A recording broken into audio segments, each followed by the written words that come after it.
আমি না থাকলে আমার সন্তানের কি হবে? শুধুমাত্র এই একটি কথা ভেবে বাংলার ঘরে ঘরে হাজারো নারী তাদের স্বামীর সংসারে দিনের পর দিন অসহ্যকর অত্যাচার এবং মানসিক নির্যাতন সহ্য করেও বছরের পর বছর সংসার করে চলেছে।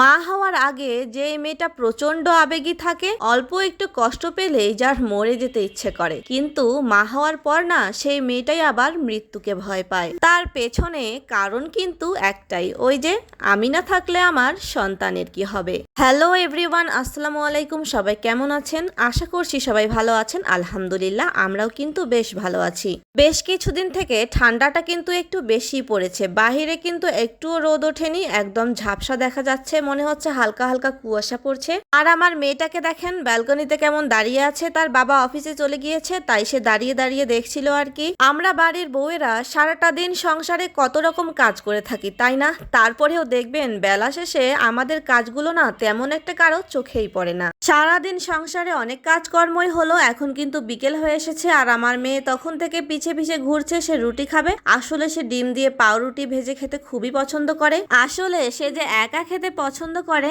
এমনটা কিন্তু নয়, আমরা মা মেয়ে দুইজনেই এটা খেতে অনেক বেশি পছন্দ করি। আমার মেয়ের দিকে দেখেন, সে কতটা আগ্রহ নিয়ে বসে আছে আর রুটিগুলোর দিকে কিভাবে তাকিয়ে আছে। কতক্ষণে তার মুখে একটু আমি খাইয়ে দেব সেই অপেক্ষাই করছে। আমার মেয়ে কিন্তু খুবই হিসাব করে খাবার খায়। ওকে যে খাবার দেবেন ও যে সেটাই খাবে এমনটা কিন্তু নয়, ওর পছন্দ হলে খাবে, না হলে কিন্তু একদমই মুখে দেবে না। যাই হোক, মা মেয়ে মিলে তো হালকা পাতলা নাস্তা করেই নিলাম। আর এদিকে মেয়ের খিচুড়ির জন্য কিছু সবজি কেটেছি, কিছু দিয়ে আজ রান্না করব আর বাকিগুলো ফ্রিজে রেখে দিলাম। আসলে প্রতিদিন সবজি কেটে খিচুড়ি রান্না করতে খুবই সমস্যা হয়, কারণ প্রতিদিন সময় হয়ে ওঠে না, তাই মাঝে মাঝে একটু বেশি করে কেটে ফ্রিজে রেখে দেই। আর এদিকে রান্না করতে গিয়ে দেখি তেল শেষ হয়ে গেছে জারে, তাই জারে একটু তেল ভরে নিলাম। আসলে আজ সকালে এবং দুপুরে মেয়েকে সবজি দিয়ে ভাত খাইয়েছি। আসলে সে মাছ আর সবজির তরকারি খেতে ভীষণ পছন্দ করে, তাই সকালবেলা আর খিচুড়ি রান্না করিনি, তাই রাতে রান্না করছি। রাতে তাকে খিচুড়ি খাওয়াবো। আসলে আমি প্রতিদিন তার খাবারে খিচুড়িটা রাখার চেষ্টা করি, কারণ সে খিচুড়ি খেতে ভীষণ পছন্দ করে। আর আমার মনে হয় কি জানেন, রাতে বাচ্চাদেরকে একটু পেট ভরে খাওয়ানো ভালো, তাতে না তাদের রাতে ঘুমটা খুব ভালো হয়। তো যাই হোক, দেখতেই পাচ্ছেন আপনাদের সঙ্গে গল্প করতে করতেই কিন্তু আমি খিচুড়িটা রান্না বসিয়ে দিয়েছি, আর এক চুলায় ভাত বসিয়ে দিয়েছি,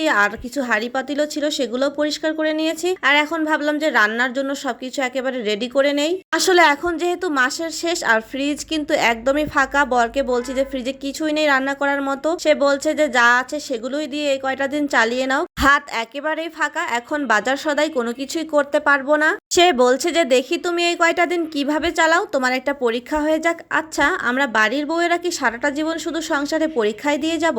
তো যাই হোক, দেখতেই পাচ্ছেন আপনাদের সঙ্গে গল্প করতে করতে কিন্তু আমি রান্না বান্নার সবকিছু রেডি করে নিয়েছি, আবার রান্নাও শুরু করে দিয়েছি। তো দেখতেই পাচ্ছেন আমি কিন্তু পেঁয়াজ কুচি, কাঁচামরিচ কুচি এবং রসুন কুচিগুলো খুব ভালোভাবে ভেজে নিলাম। তারপর সেখানে চিংড়ি মাছগুলো দিয়ে দিলাম। আসলে ফ্রিজে অল্প কিছু চিংড়ি মাছ ছিল, ভাবলাম যে এটা দিয়ে কিছু একটা রান্না করে ফেলি। তো আমি প্রথমে চিংড়ি মাছগুলো একটু ভেজে নিলাম পেঁয়াজ মরিচের সঙ্গে, তারপর পরিষ্কার করে ধুয়ে রাখা সবজিগুলো এখানে দিয়ে দিচ্ছি। আমি কিন্তু একটা মিক্সড সবজি বানিয়েছি, এই সবজি দিয়ে চিংড়ি মাছ আমি প্রথম ভাজি করছি, জানি না খেতে কেমন লাগবে। আসলে আগে থেকে কেটে রাখা অল্প একটু বাঁধাকপি ছিল, তাই ভাবলাম যে চিংড়ি মাছ ভাজি করব, শুধু এতটুকু দিয়ে তো হবে না, তাই সঙ্গে মিষ্টি কুমড়া, শিম এবং আলু কুচি করে নিয়েছি। সব সবজি অল্প অল্প করে দিয়ে একটা মিক্সড সবজি বানিয়েছি।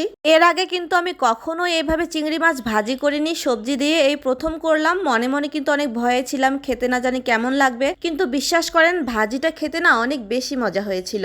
আসলে বাসায় তেমন কোনো বাজার না থাকলেও আমরা বাড়ির বউয়েরা কিন্তু কোনো না কোনো ভাবে ঠিকই ম্যানেজ করে নিতে পারি। আসলে সকালবেলা বিছানাটা গুছাতে পারিনি, কারণ মেয়ে একটু দেরিতে ঘুম থেকে উঠেছিল, আর কাজের ফাঁকে এখন আমি বিছানাটা গুছিয়ে নিচ্ছি। বিশ্বাস করেন এখন বিছানা গুছানোটা না আমার কাছে একটা যুদ্ধ জয় করার মতো।